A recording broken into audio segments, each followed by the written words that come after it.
विद्यावधु जीवन वास्तव में भगवान की एक ही शक्ति है, इसका दो वृत्तियां है, ವಿದ್ಯಾ और ಅವಿದ್ಯಾ. ಭಗವಂತನಿಗೆ ನಾರ್ಮಲ್ ಆಗಿ ಎರಡೇ ಶಕ್ತಿ. ಒಂದೇ ಶಕ್ತಿನೇ ಇರೋದು, ಒಂದೇ ಶಕ್ತಿನೇ, ಅದು ವೃತ್ತಿ ಅನೇಕವಾಗಿರುತ್ತೆ. ಸೊ ಅದೇ ತರನೇ ಭಗವಂತನ ಸ್ವರೂಪ ಶಕ್ತಿದಲ್ಲಿ ಮತ್ತೆ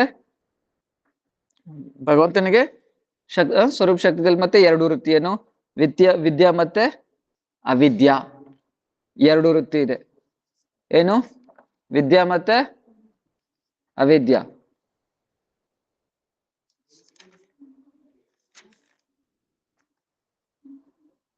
योगमाया स्वरूप शक्ति ही विद्या है और जड़ जगत सृष्टिकारिणी जीव को स्वरूप एवं स्वरूप बुद्धि गुणों की आवरणीकारिणी महामाया ही अविद्या है.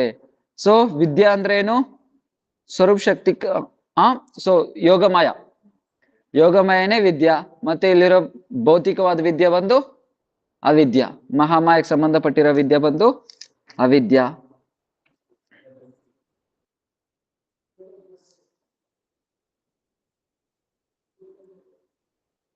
स्वरूप शक्ति ही विद्या और जड़ जगत सृष्टि कारण जीव का स्वरूप एवं स्वरूप बंदी गुणों का अवतरणी कर महामाया अविद्या. श्रवण कीर्तन करते करते जिस समय साधक जीवों को हृदय में शुद्ध भक्ति को उदय होता है, उसी समय भगवत सेवा का अतिरिक्त अन्य अन्य कामना वासना को दूर करने के लिए भक्ति देवी उक्त अविद्या को दूर हटाकर विद्या वृत्ति के द्वारा जीव को स्थूल और लिंगमय दोनों देहों को विनष्ट कर देती है.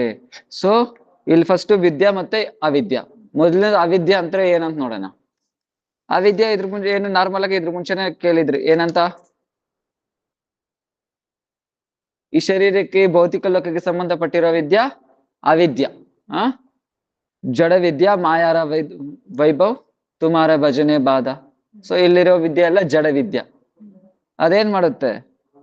ಅದು ಬಂದು ಯಾವ ತರ ಅಂದ್ರೆ ಮಾಯಾದ ವೈಭವ. ಸೊ ತುಮಾರ ಭಜನೆ ಬಾಧ, ನಮ್ ಭಜನೆದಲ್ಲಿ ಬಾಧೆ ತಗೋಬರುತ್ತೆ ಅದು. ನಮ್ ಭಜನದಲ್ಲಿ ಬಾಧೆ ತಗೋ ಬರುತ್ತೆ, ಏನು? ಜಡ ವಿದ್ಯಾ. ಸೊ ಆತರ ಅವಿದ್ಯಾ ಬಂದು 4 ಪ್ರಕಾರ ಇದೆ. ಅವಿದ್ಯಾ 4 ಪ್ರಕಾರ. ಏನು? ದುಃಖನ ಸುಖ ಅನ್ಕೊಳೋದು ಫಸ್ಟ್. ದುಃಖನ ಸುಖ ಅನ್ಕೊಳೋದು ಬಂದು ಮೊದಲನೇ ಅವಿದ್ಯಾ.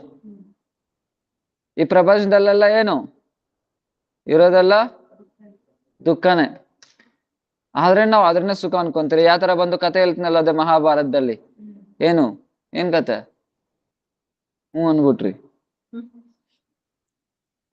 ಹುಲಿ ಬಂದು ಓಡಿಸ್ಕೊ ಬರುತ್ತೆ ಇಲ್ವಾ? ಸೊ ಅವ್ರೇನ್ ಮಾಡ್ತಾರೆ? ಅವ್ರು ಹೋಗಿ ಮರದ ಮೇಲೆ ಹತ್ಕೊಂಡ್ ನಿಂತ್ಕೊಂತಾನೆ. ನಿಂತ್ಕೊಂಡ್ರೆ ಸುತ್ತು ನೀರಿದೆ, ಒಂದೇ ಕಡೆ ಮಾತ್ರ ದಾರಿ, ಆ ಕಡೆ ಏನಿದೆ? ಹುಲಿ ಇದೆ. ಆ ರೆಂಬೆಗೆ ಬೇಲಾಡ್ತಾ ಇರ್ತಾನೆ ಅಲ್ವಾ? ಅವೆಲ್ಲ 2 ಇಲಿಗಳು ಬಂದು ಕಚ್ಚುತ್ತೆ. ಸೊ ಏನು? ಆ ಹುಲಿ ಯಾರು? ಕಾಲ. ಕಾಲವನ್ನು ಹುಲಿ ಬಂದು ಓಡಿಸ್ತಾ ಇದೆ, ಆ ರೆಂಬೆಗೆ ಬೇಲಾಡ್ತಾ ಇದ್ದಾನೆ. ಅದೇನದು? ನಮ್ ಆಯುಷು. ನಮ್ ಆಯುಷು. ಮತ್ತೆ ಇನ್ನು 2 ಇಲಿಗಳು ಕಚ್ತಾ ಇದೆ. ಯಾವುದು? ಹಗ್ಲು ರಾತ್ರಿ. ಒಂದು ಬೆಳಗ್ಗೆ ಇರೋದು, ಒಂದು ರಾತ್ರಿಗೆ ಕಪ್ಪಗಿರೋ ಇಲಿ. 2 ಕಚ್ತಾ ಇದೆ. ಏನದು? ಹಗ್ಲು ಮತ್ತೆ ರಾತ್ರಿ. ಎಲ್ಲ ಸುತ್ತ ವೃತ್ತಿನೇ ಕಾಯ್ಕೊಂಡಿದೆ. ಆದ್ರೇನು ಏನು? ಒಂದೇ ಒಂದು ಡ್ರಾಪ್ ಜೇನುತುಪ್ಪ ಬಿದ್ದಿದ ತಕ್ಷಣ ಏನೇನಾಯ್ತು? ಎಲ್ಲ ಮರ್ತ್ಬಿಟ್ಟು ಇನ್ನೊಂದು ಬಾಯಿ ತಗೊಂಡ್ ನಿಂತ್ಕೊಂಡಿದ್ದಾನೆ, ಇನ್ನೊಂದೇನಾದ್ರು ಬೀಳುತ್ತೇನೋ ಅಂತ. ಸೊ ಅದೇ ತರನೇ ಇರೋದೆಲ್ಲ ದುಃಖನೇ. ಇರೋದೆಲ್ಲ ದುಃಖನೇ. ಆದ್ರೆ ಏನ್ ಅನ್ಕೊಂತಾರೆ? ಓ ಸುಖ ಇದೆ ಅನ್ಕೊಂತ ದಿನ ಫುಲ್ಲು ರಾತ್ರಿ. ಸೊ ಡೇ ಅಂಡ್ ನೈಟ್ ಕಷ್ಟ ಬೀಳ್ತಾರೆ. ಏನ್ಕೋಸ್ಕರ? ಸ್ವಲ್ಪ ಸುಖಕ್ಕೋಸ್ಕರ. ಸ್ವಲ್ಪ ಜೇನುತುಪ್ಪಕ್ ಮನೆಗೆ ಹೋದ್ರೆ ಸೊ ಹೆಂಡತಿ ಮಕ್ಳು ಜೇನುತುಪ್ಪಕ್ಕೋಸ್ಕರ, ಸ್ವಲ್ಪ ಜೇನುತುಪ್ಪಕ್ಕೋಸ್ಕರ ಏನ್ ಮಾಡ್ತಾರೆ? ಕಷ್ಟ ಬೀಳ್ತಾರೆ. ಯಾವ ತರ? ಕತ್ತೆ ತರ. ಸೊ ಅದ್ರಿಗೆ ತಾನೇ ಭಾಗವತಂದಲ್ಲಿ ಎಕ್ಸಾಂಪಲ್ ಕೊಡ್ತಾರಲ್ವಾ? ಸೊ ಈ ತರ ಸಂಸಾರಗಳ ಕತ್ತೆ ತರ ಇದ್ ಮಾಡ್ತಾರೆ. ಸೊ ಕತ್ತೆ ಡೇ ಅಂಡ್ ನೈಟ್ ಕಷ್ಟ ಬೀಳುತ್ತೆ. ಏನ್ಕೋಸ್ಕರ? ಸ್ವಲ್ಪ ಹುಲ್ಲುಕೋಸ್ಕರ. ಆ ಹುಲ್ಲು ರೋಡ್ ಪಕ್ಕದಲ್ಲೇ ಇರುತ್ತೆ, ಆದ್ರೆ ನಾವು ತಿನ್ನಲ್ಲ. ಅದು ಅವ್ರ ಯಜಮಾನ್ರೇ ಆಗ್ಬೇಕು, ಓನರೇ ಆ ಹುಲ್ಲಾಗ್ಬೇಕು. ಆದ್ರೆ ಅದ್ ತಿಳ್ಕೊಂಡ್ರೆ, ಆದ್ರೆ ರೋಡ್ ಪಕ್ಕದಲ್ಲೇ ಹುಲ್ಲಿದೆ, ನಾನು ಅಲ್ಲೇ ಆರಾಮಾಗಿ ತಿನ್ಕೊಂಡ್ ಸುತ್ಕೊಂಡ್ ಇರ್ಬೋದು ಅಂತ ತಿಳ್ಕೊಂಡ್ರೆ ಅದು ಫ್ರೀಡಮ್ ಆಗ್ಬಿಡುತ್ತೆ, ಸ್ವತಂತ್ರ. ಆದ್ರೆ ಅದು ತಿಳ್ಕೊನಲ್ಲ. ಸೊ ಏನ್ ಮಾಡುತ್ತೆ? ಅವ್ರ ಓನರೇ ಹುಲ್ಲಾಗ್ಬೇಕು. ಅದೇ ತರನೇ ಮನ್ಸು ಭಗವಂತ ಏನು ಭಗವಂತನ ಭಜನೆ ಮಾಡಿದ್ರೆ ಭಗವಂತ ಎಲ್ಲ ಕೊಡ್ತಾನೆ, ಆದ್ರೆ ನಮ್ಮ ಸೊ ಭಗವಂತನ ಮೇಲೆ ಡಿಪೆಂಡ್ ಆಗಲ್ಲ. ಸೊ ಎಲ್ಲ ಡಿಪೆಂಡ್ ಆಗಲ್ಲ. ಯಾವ ತರ ಬಂದು ಏನು ಒಂಟೆ ಒಂಟೆ ಏನ್ ಮಾಡುತ್ತೆ, ಆ ಮುಳ್ಳದ್ ಗಿಡನ ತಿನ್ನುತ್ತೆ, ತಿಂದ್ರೆ ಏನಾಗುತ್ತೆ ಅದರಿಂದ ರಕ್ತ ಬರುತ್ತೆ, ಅದ್ ಅನ್ಕೊಳುತ್ತೆ ಈ ಮುಳ್ಳದ್ ಗಿಡ ತಿಂದ್ರೆ ಇದರಿಂದ ಏನೋ ಜ್ಯೂಸ್ ಬರುತ್ತೆ, ಅದು ತುಂಬಾ ಟೇಸ್ಟ್ ಆಗಿರುತ್ತೆ ಅಂತ. ಆದ್ರೆ ಅದಕ್ಕೆ ಅರ್ಥ ಆಗ್ತಾ ಇಲ್ಲ, ನನ್ ರಕ್ತನೇ ನಾನೇ ಕುಡಿತಾ ಇದ್ದೀನಿ, ಅದ್ ನನ್ಗೆ ಗೊತ್ತಾಗ್ತಾ ಇಲ್ಲ ಅಂತ. ನನ್ಗೆ ಗೊತ್ತಾಗ್ತಾ ಇಲ್ಲ. ಸೊ ಅದಕ್ಕೆ ಅದು ಅದೇ ತರನೇ, ಒಂಟೆ ಅದೇ ತರನೇ. ಸೊ ಮನುಷ್ಯರು ಅಷ್ಟೇನೆ, ಮನುಷ್ಯರು ಅಷ್ಟೇನೆ. ಸೊ ಇಷ್ಟೆಲ್ಲ ಕಷ್ಟ ಬೇಡಿಕೋಸ್ಕರ ಏನು ಆ ಒಂಟೆ ಏನ್ ಮಾಡುತ್ತೆ, ಅದೇ ನಾಲ್ಗೆ ಅದೇ ಚುಚ್ಕೊಂಡು ಅದೇ ರಕ್ತ ಬರ್ತಾ ಇದೆ, ಏನ್ ಅದ್ರ ಕುಡಿತಾ ಇದೆ, ಆದ್ರೆ ಅದ್ರ ಗೊತ್ತಾಗ್ತಾ ಇಲ್ಲ. ಅದ್ ಬರೋ ಟೇಸ್ಟ್ ಗಿಂತ ಅದ್ರಕ್ಕೆ ಲಾಸ್ ಜಾಸ್ತಿ ಆಗ್ತಾ ಇದೆ, ಆದ್ರೆ ಅದ್ ಗೊತ್ತಾಗ್ತಾ ಇಲ್ಲ. ಆದ್ರೆ ಗೊತ್ತಾಗ್ತಾ ಇಲ್ಲ ಏನು ಅದ್ರಿಗೆ. ಏನ್ಗೋಸ್ಕರ ಫುಲ್ ಇರೋದೆಲ್ಲ ದುಃಖ, ಆದ್ರೆ ಸ್ವಲ್ಪ ಒಂದೇ ಒಂದು ಡ್ರಾಪ್ ಆ ಜೇನುತುಪ್ಪಕ್ಕೋಸ್ಕರ ಏನ್ ಮಾಡ್ತಾರೆ, ಫುಲ್ ಕತ್ತೆ ತರ ಕಷ್ಟ ಬೀಳ್ತಾರೆ, ಡೇ ಅಂಡ್ ನೈಟ್ ಅಲ್ವಾ, ಡೇ ನೈಟ್ ಕಷ್ಟ ಬೀಳ್ತಾರೆ. ಸೊ ಧೃತರಾಷ್ಟ್ರ ಮಹಾರಾಜ್ ನೋಡಿ, ಧೃತರಾಷ್ಟ್ರ ನೋಡಿ, ಫಸ್ಟ್ ಕುರುಡು ಆಗಿದ್ರು, ಅರೆ ನನಗ್ ರಾಜ್ಯ ಇಲ್ಲ ಅಂತ ಓ ಅಂತ ಅಳ್ತಾ ಇದ್ದ. ಆಮೇಲೆ ಪಾಂಡು ಸತ್ತೋಗ್ಬಿಟ್ರು, ಖುಷಿ ಆಗ್ಬಿಟ್ಟ. ಆಮೇಲೆ ಇನ್ನೇನು ಪಾಂಡವರು ಬಂದಿದ ತಕ್ಷಣ ಮತ್ತೆ ರಾಜ್ಗೆ ಅವ್ರು ಕೊಡ್ಬೇಕು ಅಂತ ಮತ್ತೆ ತಲೆನೋವು ಬಂತು. ಮತ್ತೆ ಇನ್ನೇನಾಯ್ತು, ಮತ್ತೆ ಯುದ್ಧ. ಸೊ ದುರ್ಯೋಧನ ಆಸ್ತಿ ಕಿತ್ಕೊಂಡ, ಮತ್ತೆ ಸಂತೋಷ ಆಯ್ತು, ನನ್ ಮಗನೇ ಇದು ಅಂತ.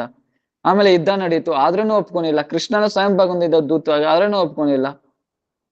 ಆಮೇಲೆ ಸೊ ಇದೆಲ್ಲ ಅಲ್ಲ, ಯುದ್ಧ ಎಲ್ಲ ಮಾಡಿದ್ರು, ಆಮೇಲೆ ಅವ್ರ ಮಕ್ಕಳೆಲ್ಲ ಸೋತೋದ್ರು, ಆದ್ರೇನು ಪಾಂಡವ್ರ ಜೊತೆ, ಪಾಂಡವ್ರ ಹತ್ರನೇ, ಅವ್ರ ಪಾಂಡವರೇ ಸಾಯಿಸಿದ ಅವ್ರ ಮಕ್ಕಳನ್ನ, ಆದ್ರೇನು ರಾಜ್ಯ ಬಿಟ್ಟು ಸೀಟ್ ಬಿಟ್ಟಾಗಿಲ್ಲ ನೋಡಿ. ಆ ಸೀಟ್ಗೋಸ್ಕರ ಪಾಂಡವ್ರ ಹತ್ರನೇ ಇದ್ದಾನೆ ಧೃತರಾಷ್ಟ್ರ. ಆಮೇಲೆ ವಿದುರ ಬಂದು ಹೋಗಿದ್ದಾನಲ್ವ ಮಗದ ಮೇಲೆ, ಹಂಗೆ ಹೋಗಿದ್ದಾರೆ. ನಿಂಗ್ ಬಂದು ಸೊ ಅವ್ರು ಬಂದು ಬಿಸಾಕ್ತಾ ಇದ್ದಾರೆ, ನೀನ್ ನಾಯಿ ತರ ಬಿತ್ಕೊಂಡ್ ತಿಂತಾ ಇದ್ದೀಯ, ಇದೇ ತರ ವಿದುರ ಬಂದು ಬೈತಾರೆ. ನಾಯಿ ತರ ಅದೇ ಅವ್ರು ಬಿಸಾಕ್ತಾ ಇದ್ದಾರೆ, ಅರೆ ನೀನ್ ಸ್ವಲ್ಪ ಆದ್ರೂ ನಿನ್ಗೆ ಸೊ ಏನಂತಾರೆ, ನಾಚಿಕೆ ಇದೇನು, ಸ್ವಲ್ಪ ಆದ್ರೂ ನಿನ್ಗೇನು ಮಾನ ಮರ್ಯಾದೆ ಇದೆಯಾ? ಯಾಕೆ ನಿನ್ ಮಕ್ಕಳನ್ನ ಸಾಯಿಸಿದ್ ಇವ್ರೆ, ಅಂತವ್ರ ಹತ್ರ ನೀನ್ ಬಿತ್ಕೊಂಡ್ ತಿನ್ಕೊಂಡಿದ್ದೀಯಲ್ವ ನಿನ್ ಸೀಟ್ಗೋಸ್ಕರ, ಸೀಟ್ಗೋಸ್ಕರ ಇದೆಯಲ್ವಾ. ಸೊ ನಿನ್ಗೇನಿದೆ ಅದಾದ್ಮೇಲೆ ಆಮೇಲೆ ಅದೆಲ್ಲ ತ್ಯಾಗ ಮಾಡ್ಬಿಟ್ಟು ಏನ್ ಮಾಡ್ತಾರೆ, ಕಾಡ್ಗೋಗಿ ಭಜನೆ ಮಾಡ್ತಾರೆ. ಕಾಡ್ಗೋಗಿ ಭಜನೆ ಮಾಡಿದ್ಮೇಲೆ ಆಮೇಲೆ ಲಾಸ್ಟಲ್ಲಿ ಭಗವಂತನ ಪ್ರಾಪ್ತಿ ಆಗುತ್ತೆ. ಸೊ ಅದು ಅದನ್ನೇ ದುಃಖ ಸುಖ ಅನ್ಕೊಳೋದು. ಎರಡನೇದೇನು, ಅನಿತ್ಯನ ನಿತ್ಯ ಅನ್ಕೊಳೋದು. ಅನಿತ್ಯನ ನಿತ್ಯ ಅನ್ಕೊಳೋದು. ಈ ಶರೀರದಲ್ಲಿ ಈ ಪ್ರಪಂಚದಲ್ಲಿ ಏನೇ ಆಗಿರ್ಲಿ ಎಲ್ಲ ಅನಿತ್ಯನೇ. ಅನಿತ್ಯ ಇದಾನ, ಶಾಶ್ವತ ಇಲ್ದಿರ ಇರೋದು. ನಿತ್ಯ ಅಂದ್ರೆ ಏನು, ಶಾಶ್ವತ.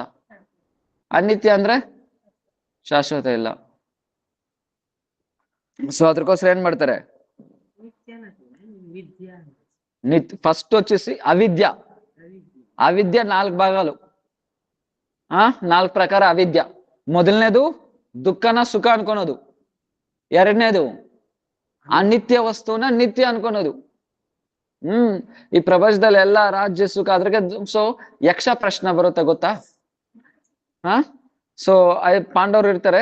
ಸೊ ಏನ್ ಮಾಡ್ತಾ ಇರ್ತಾರೆ ಅಂದ್ರೆ, ಒಂದ್ಸತಿ ಯಾಗ ಮಾಡ್ತಾ ಇರೋವಾಗ, ಆ ಬ್ರಾಹ್ಮಣಸ್ ಯಾಗ ಮಾಡ್ತಾ ಇರೋವಾಗ ಏನಾಗುತ್ತೆ ಅಂದ್ರೆ, ತುಪ್ಪ ಹಾಕ್ತಾರಲ್ವಾ, ಸ್ಪೂನ್ ಇರುತ್ತಲ್ಲ, ಅದು ಬಂದು ಒಂದು ಜಿಂಕೆ ಬಂದು ಎತ್ಕೋಗ್ಬಿಡುತ್ತೆ.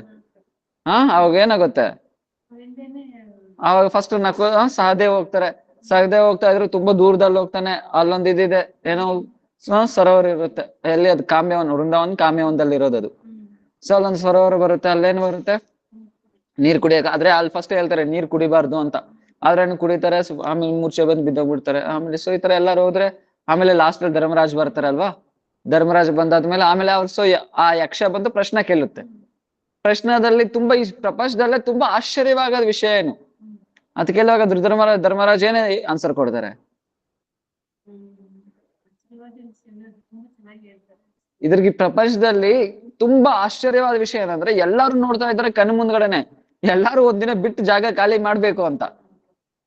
ಆದ್ರೇನು ಅವ್ರವ್ರು ಅನ್ಕೊಂತಾರೆ ನಾನ್ ಶಾಶ್ವತ ಅಂತ, ನಾನ್ ಶಾಶ್ವತ ಅಂತ. ಆದ್ರೆ ನೋಡಿ ಎಲ್ಲಾರು ಹೋಗ್ತಾ ಇದ್ದಾರೆ, ಎಲ್ಲಾರು ಒಂದಿನ ಬಿಟ್ಬಿಟ್ಟು ಹೋಗ್ಲೇಬೇಕು, ಆದ್ರೇನು ಭಜನೆ ಮಾಡ್ಬೇಕು ಅಂತ ಯಾರಿಗೂ ಇಲ್ಲ. ಎಲ್ಲಾರು ಬಿಟ್ಟು ಹೋಗ್ಬೇಕು, ಇದೆಲ್ಲ ನಂದಿಲ್ಲ, ಇದೊಂದಿನ ಬಿಟ್ಟು ಹೋಗ್ಲೇಬೇಕು ಅಂತ ಗೊತ್ತಿದ್ರು ಮತ್ತೆ ಅದ್ರಗೋಸ್ಕರ ಕಷ್ಟ ಬೀಳ್ತಾ ಇದಾರಲ್ವಾ. ಹಾ, ಇದಕ್ಕಿಂತ ಆಶ್ಚರ್ಯವಾದ ವಿಷಯ ಏನೇನಿರುತ್ತೆ. ಸೊ ಈ ಸಂಸಾರದಲ್ಲಿ ಎಲ್ಲ ಅನಿತ್ಯನೇ. ಅನಿತ್ಯ ಆಗಿದ್ರೇನು ಏನ್ ಮಾಡ್ತಾರೆ, ಎಲ್ಲ ಅದಕ್ಕೋಸ್ಕರನೇ ಕಷ್ಟ ಬೀಳ್ತಾ ಇರ್ತಾರೆ, ಎಲ್ಲ ಅದಕ್ಕೋಸ್ಕರನೇ ಕಷ್ಟ ಬೀಳ್ತಾ ಇರ್ತಾರೆ.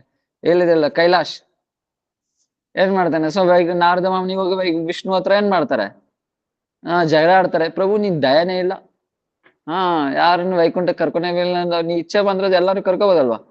ಅವ್ ಭಗವಂತ ಹೇಳ್ತಾನೆ, ನೀ ಯಾರನ್ನಾದ್ರೂ ಕರ್ಕೊಬ, ಇವತ್ತು ನಾನು ವೈಕುಂಠ ಡೋರ್ ಓಪನ್ ಅಲ್ಲೇ ಮಾಡಿರ್ತೀನಿ. ನಾರದ ಮಹಾಮುನಿ ಎಲ್ಲಾರು ಬಂದು ಕರೀತಾರೆ, ಬನ್ನಿ ವೈಕುಂಠಕ್ಕೆ ಅಂತ. ಯಾರು ಬರಲ್ಲ, ಅದ್ ಕೆಲ್ಸ ಇದೆ, ಈ ಕೆಲ್ಸ ಇದೆ, ಈ ಕೆಲ್ಸ ಇದೆ, ಆ ಕೆಲ್ಸ ಅಂತ. ಸರಿ, ನಾರದ ಮಹಾಮುನಿಗೆ ಶಾಕ್ ಆಗ್ಬಿಡುತ್ತೆ. ಸರಿ ಏನ್ ಮಾಡೋದು ಅಂತ ರಿಟರ್ನ್ ಹೋಗ್ತಾ ಇದ್ರೆ ಒಬ್ಬನ್ ಮಾತ್ರ ಬರ್ತಾನೆ. ಪ್ರಭು ನಾನ್ ಬರ್ತೀನಿ ವೈಕುಂಠಕ್ಕೆ. ಯಾರು, ಕೈಲಾಶ್ ಅನ್ನೋ ಮಹಾನ್ ಭಾವ. ಸೊ ನಾನು ಬರ್ತೀನಿ ವೈಕುಂಠಕ್ಕೆ. ಹೌದಾ, ನಡಿ ಹೋಗೋಣ. ಇಲ್ಲ ಇಲ್ಲ, ನಂಗೆ ಒಂದೇ ಒಂದು ಆಸೆ ಇದೆ, ಅದ್ ಮಾತ್ರ ತೀರ್ಸ್ಕೊ ಬಂದ್ಬಿಡ್ತೀನಿ. ನಂಗೆ ಇನ್ನೂ ಮದ್ವೆ ಆಗಿಲ್ಲ, ಮದ್ವೆ ಮಾಡ್ಕೊಂಡ್ ಬರ್ತೀನಿ.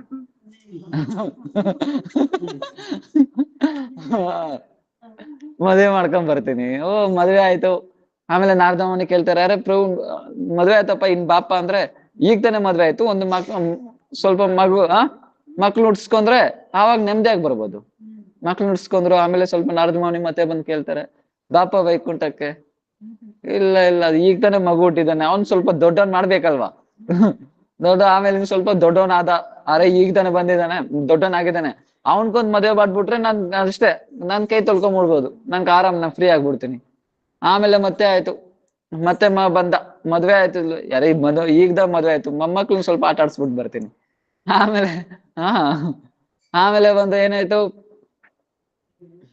ಸ್ವಲ್ಪ ದಿನ ಆದ್ಮೇಲೆ ಬರ್ತಾರೆ. ಸ್ವಲ್ಪ ದಿನ ಆದ್ಮೇಲೆ ಬಂದ್ರೆ ಅವ್ರ ಮನೆ ಮುಂದ್ಗಡೆ ಬೋರ್ಡ್ ಹಾಕಿದ್ದಾರೆ, ಏನಂತ, ಲೇಟ್ ಅಂತ. ಲೇಟ್ ಕೈಲಾಸ ಅಂದ್ರೆ ತೀರೋಗ್ಬಿಟ್ಟ, ಕೈಲಾಶ್ ತೀರೋಗ್ಬಿಟ್ಟ ಅಂತ. ಮುಗೀತು ಕತೆ. ಆಮೇಲೆ ದಾರಿದಲ್ಲಿ ಹೋಗ್ತಾ ಇದ್ರೆ ಬೌ ಬೌ ಬೌ ಅಂತ ಬಡ್ಕೊಂತ ಇದೆ ನಾಯಿ. ಓ, ನಾನೇ ಕೈಲಾಶ್, ನಾನೇ ಕೈಲಾಶ್, ನಾನೇ ಕೈಲಾಶ್ ಅಂತ. ನಾರದವನಿಗೆ ಕೇಳ್ತಾರಪ್ಪ, ಇನ್ನೂ ಲೇಟ್ ಆಗಿಲ್ಲ, ಈಗಾದ್ರೂ ಬಾ. ನಾ ಏನ್ ಹೇಳ್ತೆ, ಇವ್ರಿಗೆ ಏನು ಜವಾಬ್ದಾರಿನೇ ಇಲ್ಲ ಇವ್ರಿಗೆ. ಇವ್ರಿಗೆ ಹಂಗೆ ಬಿಟ್ಬಿಟ್ಟು ಹೋಗ್ಬಿಡ್ತಾರೆ. ಅದಕ್ಕೆ ನಾನು ಏನ್ ಮಾಡ್ತಾ ಇದ್ದೀನಿ, ಕಾಯ್ಕೊಂಡಿದ್ದೀನಿ, ಇಲ್ಲಿ ಸೆಕ್ಯೂರಿಟಿ ಗಾರ್ಡ್ ಆಗಿದ್ದೀನಿ. ಸ್ವಲ್ಪ ದಿನ ಆದ್ಮೇಲೆ ಮತ್ತೆ ಬರ್ತಾನೆ. ನಾಯಿನೂ ಇಲ್ಲ ಇವಾಗ. ದಾರಿದಲ್ಲಿ ಹೋಗ್ತಾ ಇದ್ರೆ ಆವು ಬುಸ್ ಬುಸ್ ಬುಸ್ ಅಂತ ಇದೆ. ನಾನೇ ಕೆಲಸ, ಇವಾಗ ಏನಪ್ಪ ನಿನ್ಗೆ, ಓಕೆ ಮನೆ ಏನೋ ನೋಡ್ಕೊಂತವ್ರೆ, ಆದ್ರೆ ಹೊಲದ್ ನೋಡ್ಕೊಂತ ಇಲ್ಲ. ಅದಕ್ಕೆ ನಾನು ಇಲ್ಲಿದ್ದೀನಿ. ನಾರದವನಿಗೆ ಕೋಪ ಬಂತು. ಮಕ್ಕಳನ್ನೇ ಕರೆದ್ರು, ಅರೆ ನೋಡಿ, ನೀವು ಇಲ್ಲೊಂದು ನಿಮ್ ಹೊಲದಲ್ಲಿ ಆವಿದೆ, ಅದನ್ನ ಹಂಗೆ ಬಿಟ್ಟಿದ್ದಾರೆ, ಯಾರನ್ನಾದ್ರೂ ಕಚ್ಬಿಟ್ರೆ ಅವ್ರ ಮಕ್ಳ ಹೊಡೆದು ಸಾಯಿಸ್ತಾರೆ. ಸೊ ಈ ತರ ಪೋಸ್ಟ್ಪಾಂಡ್ ಆಗ್ತಾನೆ ಇರುತ್ತೆ. ಯಾಕೆ, ಅನಿತ್ಯ ವಸ್ತುನಕ್ಕೋಸ್ಕರ ಏನ್ ಮಾಡ್ತಾ ಇದಾರೆ ಇವ್ರು, ಬಂದು ಮಾಡ್ತಾನೆ ಇದ್ದಾರೆ. ಸೊ ಏನ್ ಯಾವಾಗ್ಲೂ ಬಂದು ಸುಖ ಸಿಗಲ್ಲ, ಯಾವಾಗ್ಲೂ ಸುಖ ಸಿಗಲ್ಲ. ಸೊ ಅದ್ರಾಗೆ ಹೇಳ್ತಾರಲ್ಲ, ಇದು ಆಲ್ರೆಡಿ ಸ್ಟ್ಯಾಂಪ್ ಆಗ್ಬಿಟ್ಟಿದ್ದಾರಲ್ವ ಭಗವಂತ. ಇದ್ರ ಮುಂಚೆನೆ ಹೇಳಿದ್ದಿಂದಾನ, ಏನು ಒಂದು ಜ್ಯೂಸ್ ಅಂಗಡಿಗೆ ಹೋಗ್ತಾರೆ, ಜ್ಯೂಸ್ ಅಂಗಡಿಗೆ ಹೋದ್ರೆ ಜ್ಯೂಸ್ ಬೇಕು ಅಂತ ಕುಡಿಯಕ್ಕೆ ಹೋಗ್ತಾರೆ. ಏನ್ ಜ್ಯೂಸ್, ಆರೆಂಜ್ ಜ್ಯೂಸ್ ಬೇಕು ಅಂತ ಕುಡಿಯಕ್ಕೆ ಹೋಗ್ತಾರೆ. ಆದ್ರೆ ಅಲ್ಲಿ ಎಲ್ಲ ಆಕ್ಚುಲಿ ಅಲ್ಲಿ ಲೇಬಲ್ ಮಾಡಿ ಆಲ್ರೆಡಿ ಇಟ್ಬಿಟ್ಟಿದ್ದಾರೆ ರೆಡಿಮೇಡ್ ಆಗಿ. ಎಲ್ಲಾ ಜ್ಯೂಸಸ್ ಒಂದ್ ಡಬ್ಬದಲ್ಲಿ ಆಗ್ಬಿಟ್ಟು, ಒಂದೊಂದ್ ಜ್ಯೂಸ್ ಒಂದೊಂದ್ ಡಬ್ಬದಲ್ಲಿ ಆಗ್ಬಿಟ್ಟು, ಅದ್ರ ಮೇಲೆ orange juice, ಆಪಿಲ್ juice, mango juice ಅಂತ ಹಾಕಿಕ್ಕಿದ್ದಾರೆ. ಇವ್ನು ಕುಡಿಯಕ್ ಹೋಗಿರೋದು ಬಂದು ಆರೆಂಜ್ ಜ್ಯೂಸು, ಓಕೆನಾ. ಆದ್ರೆ ಲೇಬಲ್ ನೋಡಿಲ್ಲ, ಎತ್ಕೊಂಡ್ ಕುಡ್ದಿರೋದು ಏನ್ ಜ್ಯೂಸು, ಹಾಗಲಕಾಯಿ ಜ್ಯೂಸು. ಹೆಂಗಿರುತ್ತೆ, ಕಹಿ ಆಗದೆ ಇರುತ್ತೆ. ಅವ್ನ್ ಲೇಬಲ್ ನೋಡ್ದಿರೋ ಕುಡ್ದಿರೋದು ಯಾರ್ ತಪ್ಪು, ಆ ಕಸ್ಟಮರ್ ತಪ್ಪು. ಅಂಗಡಿ ಅವ್ನು ಬೈತಾ ಇದ್ದಾನೆ, ನಿಂಗ್ ಬುದ್ಧಿ ಇದೆಯಾ, ಏನ್ ಈ ತರ ಜ್ಯೂಸ್ ಮಾಡಿಕ್ಕಿದ್ಯಾ, ಹಂಗೆ ಹಿಂಗೆ ಹಂಗೆ ಹಂಗೆ ಹಂಗೆ ಅಂತ. ಅವಾಗ ಏನ್ ಮಾಡ್ತಾರೆ, ಅವಾಗ ಬಂದು ಅದು ಅಂಗಡಿ ಅವ್ನು ಹೇಳ್ತಾನೆ, ಫಸ್ಟ್ ಲೇಬಲ್ ನೋಡು ಅಂತ. ಲೇಬಲ್ ನೋಡಿದ್ರೆ ಏನ್ ಜ್ಯೂಸ್ ಅದು, ಹಾಗಲಕಾಯಿ ಜ್ಯೂಸು. ಅದ್ರಲ್ಲಿ ಏನು ಇಂಗ್ರೀಡಿಯೆಂಟ್ಸ್ ಹಾಕಿದ್ದಾರೆ, ಏನೇನ್ ಐಟಮ್ ಎಷ್ಟೆಷ್ಟು ಅಂತ. ಏನ್ ಇಂಗ್ರೀಡಿಯೆಂಟ್ಸ್ ಅದು, ಜನ್ಮ ಮೃತ್ಯು ಜರ ವ್ಯಾಧಿ. ಇದು ಏನಿದು, ಆಕ್ಚುಲಿ ನಾವು ಇಲ್ಲಿ ಸಂತೋಷ, ನಾವು ಬಂದು ಇಲ್ಲೇನು ಭಗವಂತ ಇದು ಆಲ್ರೆಡಿ ಈ ಜ್ಯೂಸ್ ಮಾಡೋವಾಗ, ಈ ಪ್ರಪಂಚ ಅನ್ನೋ ಜ್ಯೂಸ್ ಮಾಡೋವಾಗ ಇದ್ರಿಗೆ ಆಲ್ರೆಡಿ ಲೇಬಲ್ ಆಗ್ಬಿಟ್ರು, ಏನಿದು ದುಃಖಾಲಯ ಅಂತ. ಈ ದುಃಖಾಲಯ ಅಂತ ನೋಡ್ಬಿಟ್ರೆ ಲೇಬಲ್ ಆಗ್ಬಿಟ್ಟಿದ್ದಾರೆ. ಲೇಬಲ್ ನೋಡಿದ್ರೆ ನಾವು ಬಂದು ಸ್ವೀಟ್ ಅನ್ನೋ ಐಟಮ್ ಎಕ್ಸ್ಪೆಕ್ಟ್ ಮಾಡ್ತಾ ಇದ್ರಿ. ಯಾವ ತರ ಆರೆಂಜ್ ಜ್ಯೂಸ್ ಅಂತ ಎಕ್ಸ್ಪೆಕ್ಟ್ ಮಾಡ್ತಾ ಇದ್ದಾನೆ, ಅದನ್ನ ಹಾಗಲಕಾಯಿ ಜ್ಯೂಸ್ ಅಲ್ಲಿ ಸ್ವೀಟ್ ಎಲ್ಲಿಂದ ಸಿಗುತ್ತೆ. ಅದೇ ತರ ನೀ ದುಃಖಾಲಯ ಅನ್ನೋದ್ರಲ್ಲಿ ಎಲ್ಲಿ ಸಂತೋಷನೂ ಸಿಗಲ್ಲ, ಸಂತೋಷನೂ ಸಿಗಲ್ಲ ಇಲ್ಲಿ ಎಲ್ಲಿದ್ರೆ ನಾನು. ಸೊ ಇಲ್ಲೇನ್ ಸಿಗೋದೆಲ್ಲ ಏನು, ಜನ್ಮ ಮೃತ್ಯು ಜರ ಅದ ಇಂಗ್ರೀಡಿಯೆಂಟ್ಸ್ ಅದೇ. ಈ 4 ಇಂಗ್ರೀಡಿಯೆಂಟ್ಸ್ ತಪ್ಪ ಇನ್ನೇನಿಲ್ಲ ಇದ್ರಲ್ಲಿ. ಸೊ ಅದೇ ತರ ಮತ್ತೆ ಇಲ್ಲಿ ಎಲ್ಲಿ ಸಿಗುತ್ತೆ, ಹೆಂಗ್ ಸಿಗುತ್ತೆ ಸುಖ, ಯಾವ ತರ ಬಂತು? ಸೊ ಕೇಕ್ ಮಾಡಿದ್ರೆ ಕೇಕ್ ದಲ್ಲಿ ಶುಗರ್ ಬದಲು ಉಪ್ಪು ಹಾಕಿದ್ದಾರೆ, ಎಲ್ಲಿ ಸ್ವೀಟ್ ಸಿಗುತ್ತೆ? ಎಲ್ಲಿ ಕಚ್ಚಿದ್ರೂ ಉಪ್ಪಾಗನೇ ಇರುತ್ತೆ. ಮೇಲ್ಗಡೆ ಕಚ್ಚಿದ್ರೂ ಅಷ್ಟೇ, ಕೆಳಗಡೆ ಕಚ್ಚಿದ್ರೂ ಅಷ್ಟೇ, ಸೈಡ್ ಅಲ್ಲಿ ಕಚ್ಚಿದ್ರೂ ಅಷ್ಟೇ, ಉಪ್ಪೇ ಇರೋದು. ಎಲ್ಲಿ ಕಚ್ಚಿದ್ರೂ ಅಷ್ಟೇ ಉಪ್ಪೇ ಇರೋದು, ಸ್ವೀಟೇ ಇರೋದು. ಸ್ವೀಟ್ ಅನ್ನೋದೇ ಇಲ್ಲ ಇಲ್ಲಿ. ಸ್ವೀಟ್ ಎಕ್ಸ್ಪೆಕ್ಟ್ ಮಾಡೋದು ನಮ್ ಮಿಸ್ಟೇಕ್. ಇದು ಹಾಕಿರೋದು ಉಪ್ಪು. ಸೊ ಅದೇ ಇಲ್ಲಿ ಅನಿತ್ಯ ವಸ್ತುನ ನಿತ್ಯ ಅನ್ಕೊಳೋದು. ಮತ್ತೇನು? ಅಪವಿತ್ರನ ಪವಿತ್ರ ಅನ್ಕೊಳೋದು. ಅಪವಿತ್ರ ವಸ್ತುನ ಪವಿತ್ರ ಅನ್ಕೊಳೋದು. ಏನು? ನಮ್ ಶರೀರ. ತುಂಬಾ ಅಪವಿತ್ರ, ತುಂಬಾ ಇರೋದ್ರಲ್ಲೇ ತುಂಬಾ ಅಪವಿತ್ರ ವಸ್ತು ಏನಂದ್ರೆ ನಮ್ ಶರೀರನೇ. ಯಾಕೆ? ಸೊ ಇದೇನ ಆಕ್ಚುಲಿ ನೋಡಿ, ಇವಾಗ ಒಂದು ಡಬ್ಬ ತಗೊಂಡು ಒಂದು ಡಬ್ಬ ತಗೊಂಡು ಸೊ ಅದ್ರಲ್ಲೇನು ಕಪ ವಾಪ ಪಿತ್ತ ಮಲ ಮೂತ್ರ ಎಲ್ಲ ಒಂದು ಡಬ್ಬದಲ್ಲಿ ಆಗ್ಬಿಟ್ರೆ ಅದನ್ನ ಏನ್ ಮಾಡ್ಬಿಟ್ಟು 9 ತೂತಿಗ್ಲಿಕ್ಬಿಟ್ಟು ಮೇಲ್ಗಡೆ ಒಂದು ಸಿಲ್ವರ್ ಕವರು ಅದು ಇದು ಕವರ್ ಅಲ್ಲಿ ಪ್ಯಾಕಿಂಗ್ ಎಲ್ಲ ಚೆನ್ನಾಗಿ ಮಾಡಿ ಒಬ್ರು ಗಿಫ್ಟ್ ಕೊಟ್ರೆ ಹೆಂಗಿರುತ್ತೆ ಅದು? ಅದ್ರಲ್ಲಿ ಇರೋದೆಲ್ಲ ಅದೇ. ಸೊ ಮಲ ಮೂತ್ರನೇ ಇರೋದು ವಿಶ್ವ ಆದ್ರ ಆ ತರನೇ ಇರೋದು ಆ ಶರೀರದಲ್ಲಿ. ಏನು 9 ಹೋಲ್ ಮಾಡ್ಬಿಟ್ಟು ಅದನ್ಕೊಂದು ಪ್ಯಾಕ್ ಮಾಡಿಕೊಟ್ರೆ ಹೆಂಗಿರುತ್ತೆ? ಗಿಫ್ಟ್ ಕೊಟ್ರೆ. ಈ ಶರೀರನೂ ಅದೇ ತರ ನವರಂಧ್ರ ಇದೆ, ಒಳಗಡೆ ಇರೋದೆಲ್ಲ ಸೊಕ್ಕ ಮಲಮೂತ್ರನಿಂದಾನೇ ಶರೀರ ಆಗಿರೋದು. ಕಪ ವಾಭವಿತ್ತ ಇದರಿಂದ ಶರೀರ ಆಗಿರೋದು. ಅದ್ರ ಸೊ ಏನ್ ಅನ್ಕೊಂತಾರೆ ಭಗವಂತ ನೋಡಿ ಯಾವ ತರ ಪ್ಯಾಕ್ ಮಾಡಿ ಕೊಟ್ಟಿದ್ದಾನೆ, ತುಂಬಾ ಆಕರ್ಷಿತವಾಗಿರುತ್ತೆ. ಆದ್ರೆ ಸೊ ಏನು ಅಪವಿತ್ರ, ತುಂಬಾ ಅಪವಿತ್ರ. ಆದ್ರೆ ವೈಷ್ಣವರು ಶರೀರ ಬಂದು ಪವಿತ್ರ, ಸಾಧು ಶರೀರ ಬಂದು ಪವಿತ್ರ. ಸೊ ಆದ್ರೆ ಇಲ್ಲೇನು ಸೊ ಇದ ಆತರ ಅಪವಿತ್ರ ವಸ್ತುನ ಏನ್ ಅನ್ಕೊಂತಾರೆ? ಪವಿತ್ರ ಅನ್ಕೊಳೋದು. ಮತ್ತೆ ಅನಾತ್ಮನ ಆತ್ಮ ಬುದ್ಧಿ. ಸಾಧು ಶರೀರ ಅಪವಿತ್ರ ಅಲ್ಲ ಅಂದ್ರೆ ಆಲ್ರೆಡಿ ಸ್ಪಿರಿಚುವಲೈಸ್ ಆಗ್ಬಿಡಿರುತ್ತೆ ಅಂತನಾ? ಸಾಧು ಶರೀರನಾ? ಹೌದೌದೌದು. ಎಕ್ಸಾಂಪಲ್ ಭಾಗವತಂದಲ್ಲೇ ಬರುತ್ತೆ. ಋಷಭದೇವ್ ಕತೆ ಬರುತ್ತೆ ಭಾಗವತಂದಲ್ಲಿ. ಅವ್ರೇನ್ ಮಾಡಿದ್ರು? ಅವ್ರ ಮಲ ಮೂತ್ರ ಎಲ್ಲಿ ತ್ಯಾಗ ಮಾಡಿದ್ರು ಅದರಿಂದ ಸುಗಂಧ ಬರ್ತಾ ಇತ್ತು. ಸುತ್ತುಪಕ್ಕ ಊರುಗಳೆಲ್ಲ ಬಂದ್ ಏನ್ ಮಾಡ್ತಾ ಇದ್ರು? ಅದನ್ನ ಎತ್ಕೊಂಡು ಅವ್ರ ಬಾಡಿ ಹಚ್ಕೋತಾ ಇದ್ರು. ಸೊ ವೈಷ್ಣವ ಶರೀರ ಯಾವ ತರ ಅಂದ್ರೆ ಒಂದ್ಸತಿ ಸನಾತನ್ ಗೋಸ್ವಾಮಿ ಎಲ್ಲಿರ್ತಾರೆ? ತೋಟ ಗೋಪಿನಾಥ್ ಹತ್ರ ಇರ್ತಾರೆ. ತೋಟ ಗೋಪಿನಾಥ್ ಹತ್ರ ಇರ್ತಾರೆ. ಅವಾಗ ಏನಾಗುತ್ತೆ ಅಂದ್ರೆ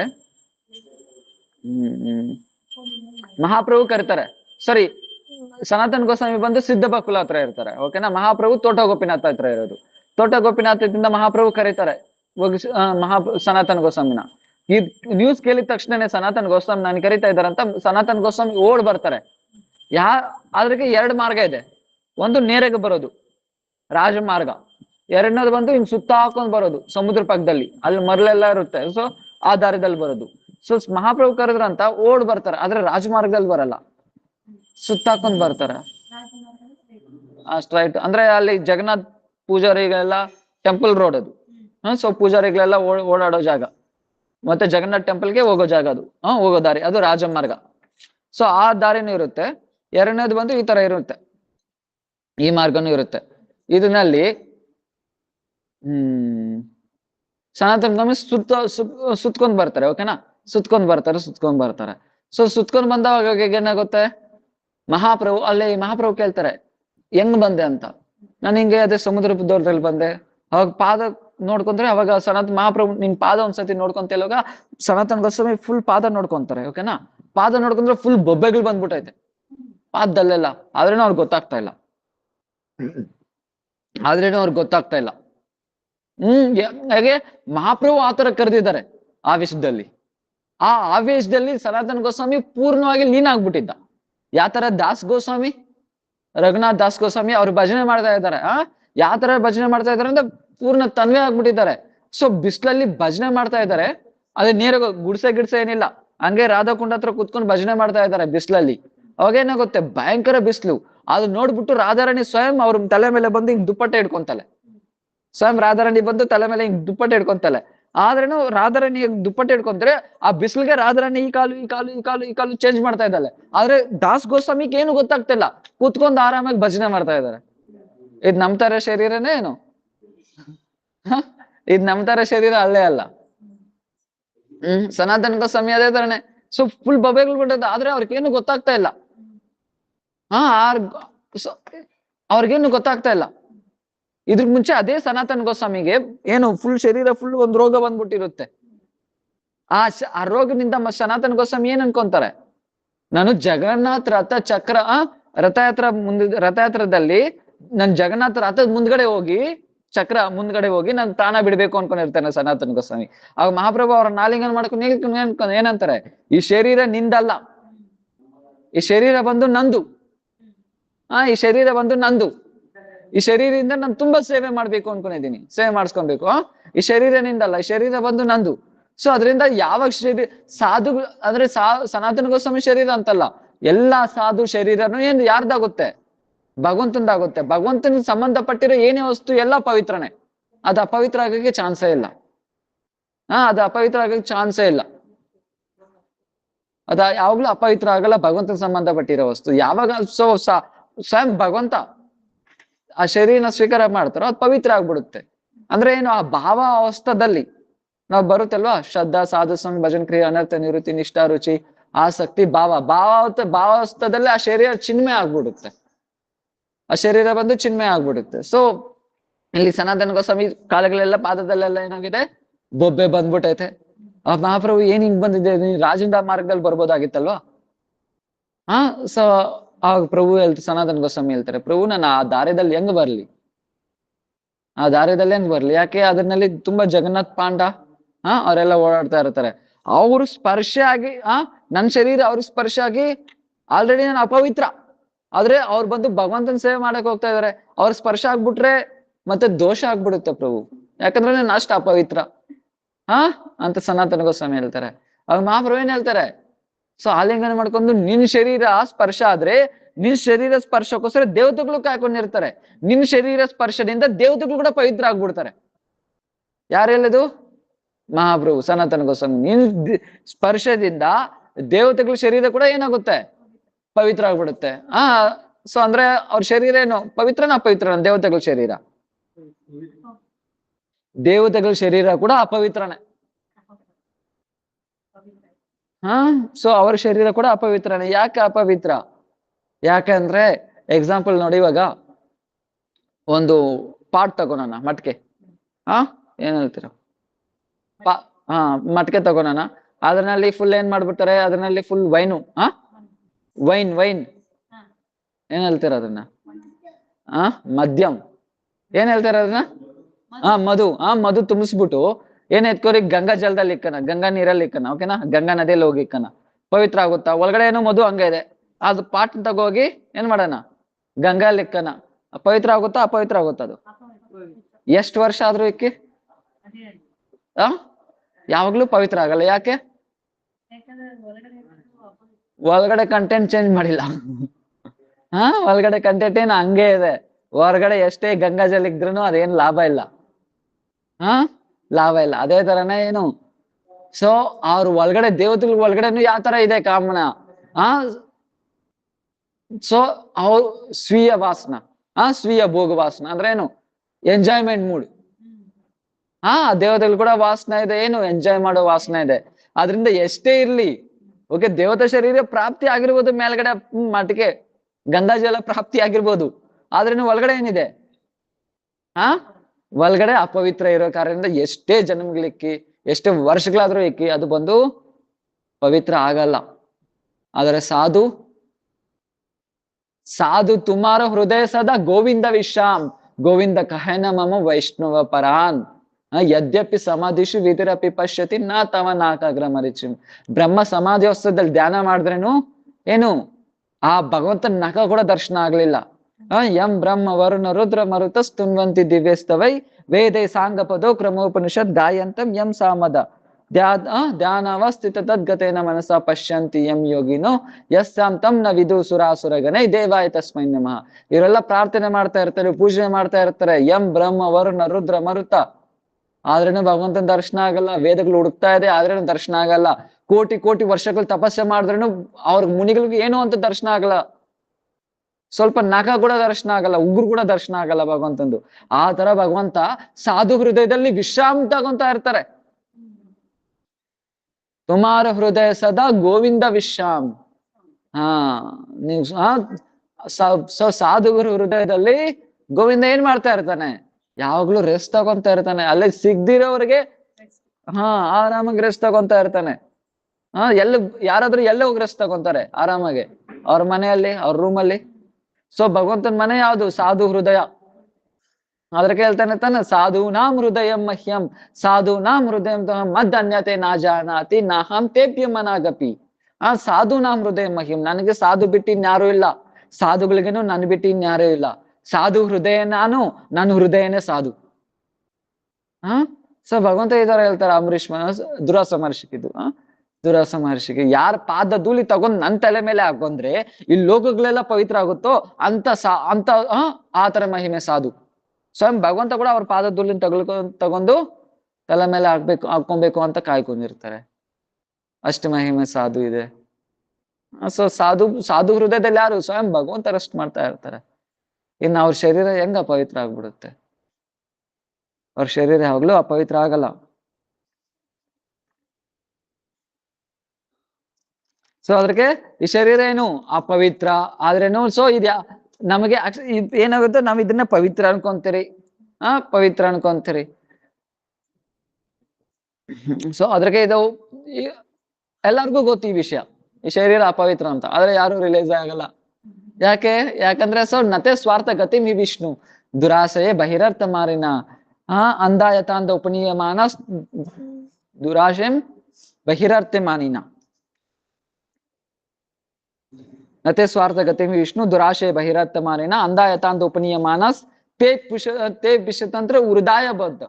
ಸೊ ಯಾಕಂದ್ರೆ ನತೆ ಸ್ವಾರ್ಥ ಗತಿ ವಿಷ್ಣು, ಯಾರು ಬಂದು ವಿಷ್ಣು ಭಜನೆ ಮಾಡಲು ಅವ್ರು ಯಾವಾಗ್ಲೂ ಇದು ತಿಳ್ಕೊಳಕ್ ಆಗಲ್ಲ.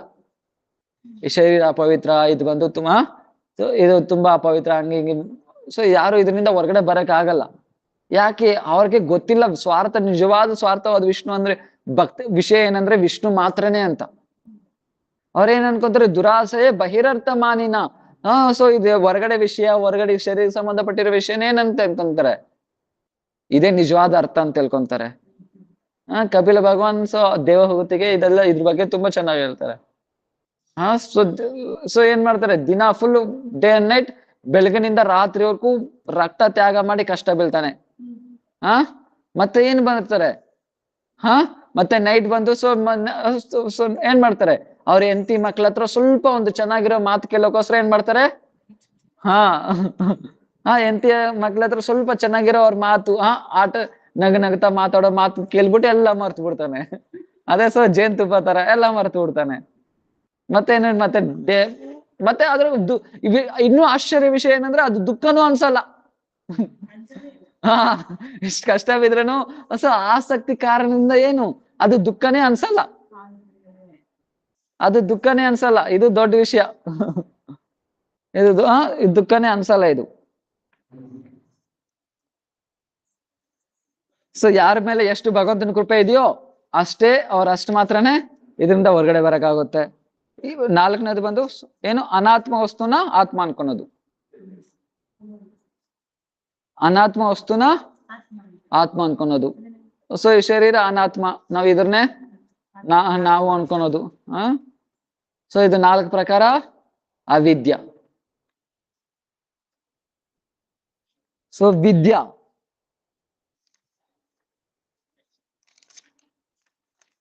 ರಾಯರಾಮನನ್ ಸಮಾಧಿ ಬರುತ್ತೆ. ಇದ್ರ ಮುಂಚೆ ಸೊ ಅದರಲ್ಲಿ ರಾಯರಾಮನನ್ ಸಮಾಧಿ ಬರುತ್ತೆ. ಅದರಲ್ಲಿ ರಾಯರಾಮನಂದ್ ಕೇಳ್ತಾರೆ ಏನಂತ, ಇರೋ ವಿದ್ಯೆದಲ್ಲೇ ತುಂಬಾ ಶ್ರೇಷ್ಠವಾದ ವಿದ್ಯೆ ಏನಂತ. ರಾಯರಾಮನಂದ ಏನ್ ರಿಪ್ಲೈ ಕೊಡ್ತಾರೆ, ಸೊ ವಿದ್ಯೆದಲ್ಲೇ ತುಂಬಾ ಶ್ರೇಷ್ಠ ವಿದ್ಯೆ ಅಂತಂದ್ರೆ ಕೃಷ್ಣ ಭಕ್ತಿ ವಿದ್ಯೆನೇ ತುಂಬಾ ಶ್ರೇಷ್ಠವಾಗಿರೋದು. ಇದ್ರು ಕೃಷ್ಣ ಭಕ್ತಿ ತಿಳ್ಕೊಂಡ ವಿದ್ಯೆನೇ ತುಂಬಾ ಶ್ರೇಷ್ಠವಾದ ವಿದ್ಯಾ, ಮಿಕ್ಕಿದೆಲ್ಲ ವಿದ್ಯೆನೇ ಅಲ್ಲ. ಸೊ ರಾಯರಾಮನ ಸಂವಾದ ಅದ್ರಲ್ಲಿ ತುಂಬಾ ಮುಖ್ಯವಾಗಿರೋದು. ಅದರಲ್ಲಿ ಮಹಾಪ್ರಭು ಕೇಳೋದು, ರಾಯರಾಮನಂದ್ ಉತ್ತರ ಕೊಡೋದು. ಆದ್ರೆ ಭೌತಿಕ ವಿದ್ಯಾ ಎಲ್ಲ ಏನ್ ಮೇಲೆ ಡಿಪೆಂಡ್ ಆಗುತ್ತೆ, ಆಹಾರ, ನಿದ್ರಾ, ಭಯ, ಮೈಥುನ, ಈ 4 ಮೇಲೆನೆ ಡಿಪೆಂಡ್ ಆಗೋದು. ಓಕೆ, ನೀವ್ ಎಷ್ಟೇ ಓದ್ಲಿ ಏನೇ ಮಾಡ್ಲಿ ಈ 4 ಮೇಲೆನೆ ಡಿಪೆಂಡ್ ಆಗುತ್ತೆ. ಆಹಾರ, ನಿದ್ದೆ, ಅವ್ರನ್ನ ಕಾಪಾಡ್ಕೊಳೋದು, ಭಯ. 4ನೇದು ಬಂದು ಸಂಪರ್ಕ, ಮೈಥುನ. ಸ್ತ್ರೀ ಪುರುಷ ಸಾಂಗತ್ಯ. ಈ 4. ನೀ ಎಷ್ಟೇ ಕಷ್ಟ ಹೋಗಿ ಏನೇ ಮಾಡ್ಲಿ, ಏನೇ ಏನೇ ಕೆಲಸ ಮಾಡು, ಯಾವ್ದೇ ಪೊಸಿಷನ್ಗೆ ಹೋಗು, ಹೆಂಗ್ ಚೆನ್ನಾಗಿ ತಿನ್ಬೇಕು, ಹೆಂಗ್ ಚೆನ್ನಾಗಿ ನಿದ್ದೆ ಹೋಗಕ್ಕೆ ನಿಂಗ್ ಕಂಫರ್ಟ್ ರೆಡಿ ಮಾಡ್ಕೊಂತೀಯ, ಚೆನ್ನಾಗಿ ತಿನ್ನಕ್ ಕಂಫರ್ಟ್ ರೆಡಿ ಮಾಡ್ಕೊಂತೀಯ, ನಿನ್ ಕಾಪಾಡೋ ದೊಡ್ಡ ದೊಡ್ಡ ಮನೆಗಳು ಕಟ್ಕೊಂತೀಯ, ಎಂಜಾಯ್ ಮಾಡಕ್ಕೆ ಸ್ತ್ರೀ. ಅಷ್ಟೇ ಮುಗೀತಲ್ವಾ ಈ 4 ಕೆಲಸ. ಈ 4 ಕೆಲ್ಸನೇ ಮಾಡೋದು. ಈ 4 ಕೆಲಸ ಬಿಟ್ಟು ಇನ್ನೇನಿರುತ್ತೆ? 4 ಕೆಲ್ಸನೇ. ಆದ್ರೆ ಈ 4 ಕೆಲಸ ನಮ್ಗಿಂತ ಜಾಸ್ತಿ ಚೆನ್ನಾಗಿ ಆ ಪಶುಗಳೇ ಮಾಡುತ್ತೆ ಅಲ್ವಾ? ಆಹಾರ ನಮ್ದು ಲಿಮಿಟೆ. ಸೊ ನಾವ್ ಇಷ್ಟ ಕಷ್ಟ ಬಿದ್ದಿ ಮಾಡೋದು ಈ 4 ಕೆಲ್ಸನೇ. ಆದ್ರೆ ಬಿದಿದಲ್ಲಿ ಹೋಗಿ ನಾಯಿ ಈಸಿಯಾಗಿ ಮಾಡ್ಬಿಡುತ್ತೆ ಈ 4 ಕೆಲ್ಸ, ಏನ್ ಟೆನ್ಷನ್ನೇ ಇಲ್ಲ ಅದಕ್ಕೆ.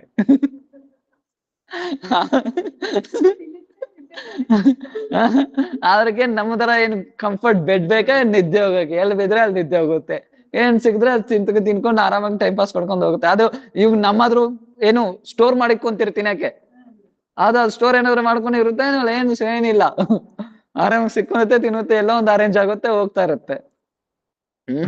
ನಮ್ ಕಾಪಾಡ ಮನೆಗಳು ಕಟ್ಕೊಂತಾರೆ, ಅದ್ರಿಗೆ ಏನಿದೆ? ಸಂಪರ್ಕ ಮಾಡಕ್ಕೆ. ಸೊ ಏನ್ ಬೇಕಾಗಿಲ್ಲ. ಸೊ ಆದ್ರೆ ಅದನ್ನ ನೋಡ್ಬಿಟ್ಟು ನಮ್ ಬೊಗಳುತ್ತೆ ಅಲ್ವಾ, ಅದು ನಮ್ಗೆ ಗೇಲಿ ಮಾಡ್ತಾ ಇದೆ. ಇನ್ನೇನ್ ನಮ್ಗೆ ಗೇಲಿ ಮಾಡ್ತಾ ಇದೆ, ನೋಡು ಭಗವಂತ ನಿಮ್ಗೆ ಎಷ್ಟ್ ಚೆನ್ನಾಗಿರೋ ಶರೀರ ಕೊಟ್ಟಿ, ನೀವು ಕಷ್ಟ ಬಿದ್ದಿ 4 ಎಷ್ಟ್ ಕಷ್ಟ ಬಿದ್ರೇನು ಇನ್ 4 ಕೆಲಸ ಮಾಡ್ತಾ ಇದ್ದೀರಿ ನೀವು, ಅದನ್ನ ನಾನು ಆರಾಮಾಗಿ ಮಾಡ್ತಾ ಇದ್ದೀನಿ ನೋಡಿ ಅಂತ ನಮ್ಗೆ ಗೇಲಿ ಮಾಡ್ತಾ ಇದೆ ಅದು.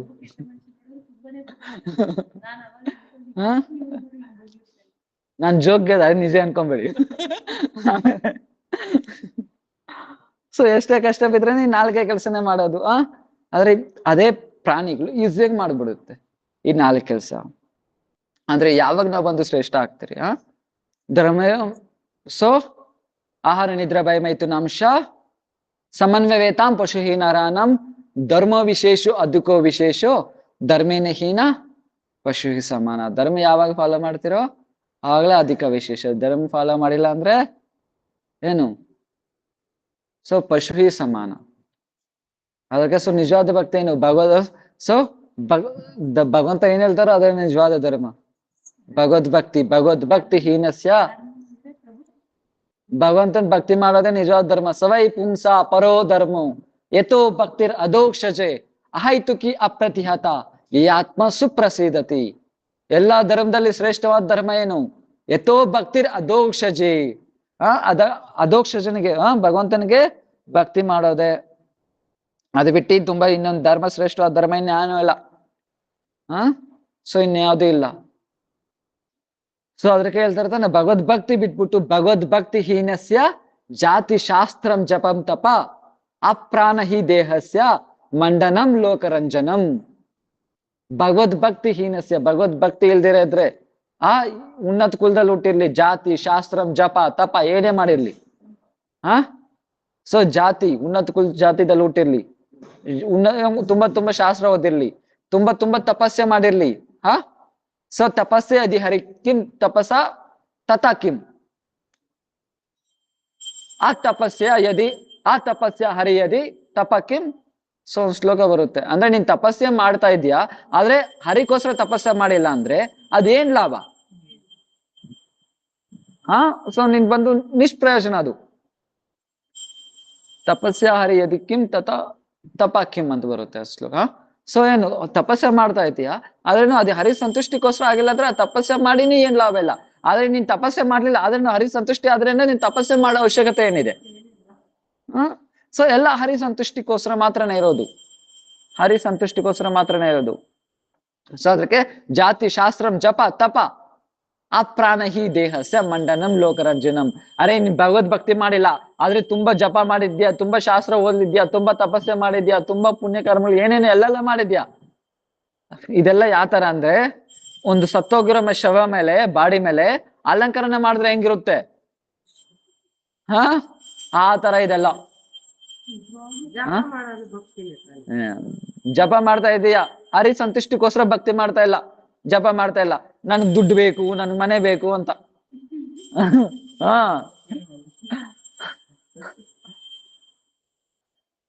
ಸೊ ಹರಿ ಸಂತುಷ್ಟಿಗೋಸ್ಕರ ಮಾಡ್ಬೇಕು. ಹರಿ ಸಂತುಷ್ಟಿಗೋಸ್ಕರ ಮಾಡ್ಬೇಕು. ಸೊ ಜಪ ಅಂದ್ರೆ ನಮ್ಮ ಹರೇ ಕೃಷ್ಣ ಅಂದ್ರೆ ಅಲ್ಲ ಬೇರೆಗಳೆಲ್ಲ ಜಪ ಮಾಡ್ತಾರಲ್ವಾ. ಸೋಮವಾರ ಈ ಮಂತ್ರ ಮಾಡ್ಬೇಕು, ಮಂಗಳವಾರ ಈ ಮಾಡಬೇಕು, ಬುಧವಾರ ಈ ಮಂತ್ರ ಹೇಳ್ಬೇಕು. ಸೋಮವಾರ ಶಿವನಿಗೋಸ್ಕರ ಮಾಡ್ಬೇಕು, ಮಂಗಳವಾರ ಹನುಮಂತನಿಗೋಸ್ಕರ, ಬುಧವಾರ ಇನ್ಯಾರು ಇರ್ತಾರೆ, ಯಾವ್ದೋ ವಿಷ್ಣು, ಗುರುವಾರ ಸಾಯಿಬಾಬಾ, ಇಲ್ಲಾಂದ್ರೆ ರಾಘವೇಂದ್ರ ಸ್ವಾಮಿ, ಶುಕ್ರವಾರ ಲಕ್ಷ್ಮಿ, ಶನಿವಾರ ಸರಿ ಶನೇಶ್ವರನ ಹಿಡ್ಕೊಳ್ಳಿ. ವೆಂಕಟೇಶ್ವರ ಹೋದ್ರು ಶನೇಶ್ವರ ಬಂದ್ರು. ಸೊ ಈ ತರ ಜಪ ಮಾಡೋದು. ಈವನ್ ಹರಿನಾಮ ಮಾಡ್ತಾರೆ, ಆದ್ರೆ ಏನ್ಗೋಸ್ಕರ ಅದ್ ಬೇಕು ಇದ್ ಬೇಕು ಇದ್ ಬೇಕು. ಸೊ ಭಗವಂತನ ಸಂತುಷ್ಟಿಗೋಸ್ಕರ ಮಾಡ್ಬೇಕು. ಭಗವಂತನ ಸಂತುಷ್ಟಿಗೋಸ್ಕರ ಮಾಡ್ಬೇಕಾಗುತ್ತೆ. ಅದಕ್ಕೆ ಸೊ ಇದೆಲ್ಲ ಎಷ್ಟೇ ಮಾಡ್ಲಿ, ಆದ್ರೆ ಹರಿ ಸಂತುಷ್ಟಿಗೋಸ್ಕರ ಮಾಡಿಲ್ಲ ಅಂದ್ರೆ, ಭಗವದ್ ಭಕ್ತಿ ಇಲ್ಲ ಅಂದ್ರೆ ಏನು, ಶವದ ಮೇಲೆ ಮಾಡಿರೋ ಅಲಂಕಾರ ತರನೆ.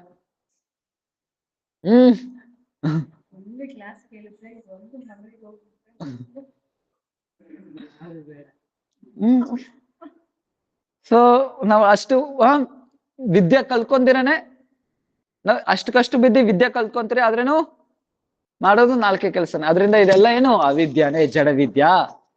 ಅದ್ರಕ್ಕೆ ಹೇಳ್ದಾರೆ ಸರ್, ಫಸ್ಟ್ ಹೇಳ್ದಲ್ವಾ, ಜಡ ವಿದ್ಯಾ ಜೊತೆ ಮಾಯಾರ ವೈಭವ್ ತುಮಾರ ಭಜನೆ ಬಾದ. ಸೊ ಇದೆಲ್ಲ ಮಾಯಾದ ವೈಭವ, ಜಡ ವಿದ್ಯಾ. ಇದರಿಂದ ನೀವು ಓಕೆ, ಇದು ಓದ್ರಿಂದ ಏನಾಗುತ್ತೆ, ಅಹಂಕಾರ ಬಂದೇ ಬರುತ್ತೆ. ಸೊ ಭಜನೆ ಬಾದ, ಸೊ ಭಜನದಲ್ಲಿ ಬಾದ. ಸೊ ಅದಕ್ಕೆ ರಾಯರಮನೆ ಹೇಳ್ತಾರೆ, ಏನ್ ಹೇಳ್ತಾರೆ, ಕೃಷ್ಣ ಭಕ್ತಿ ಪಡ್ಕೊಳಕ್ಕೆ ತಿಳ್ಕೊನೆ ವಿದ್ಯೆ ಮಾತ್ರನೇ ನಿಜವಾದ ವಿದ್ಯಾ, ಮಿಕ್ಕಿದೆಲ್ಲ ಅವಿದ್ಯೆ. ಸೊ ಇಲ್ಲಿ ಕೃಷ್ಣ ಭಕ್ತಿ ಅಂತ ಸ್ಪೆಷಲ್ ಆಗಿ ಹೇಳ್ತಾ ಇದಾರೆ. ಯಾಕೆ ವಿಷ್ಣು ಭಕ್ತಿ ಯಾಕೆ ಹೇಳಿಲ್ಲ, ರಾಮ್ ಭಕ್ತಿ ಯಾಕೆ ಹೇಳಿಲ್ಲ, ನರಸಿಂಹ ಭಕ್ತಿ ಯಾಕೆ ಹೇಳಿಲ್ಲ, ಇಲ್ಲಾಂದ್ರೆ ದೇವತೆಗಳ ಭಕ್ತಿ ಯಾಕೆ ಹೇಳಿಲ್ಲ? ಇದು ನಾಳೆ ನೋಡೋಣ. ಇವತ್ತು ಅವಿದ್ಯೆ ಆಯ್ತು, ನಾಳೆ ವಿದ್ಯಾ ಬಗ್ಗೆ ನಾಳೆ ನೋಡೋಣ. ಡೈಲಿ ಇಲ್ಲ, ಡೈಲಿ ಕೇಳ್ತಾನೆ ಇದ್ದು, ನೀನ್ ತುಂಬಾ ಹೇಳ್ತಾ ಇದ್ದೀರ ಬಿಡಿ.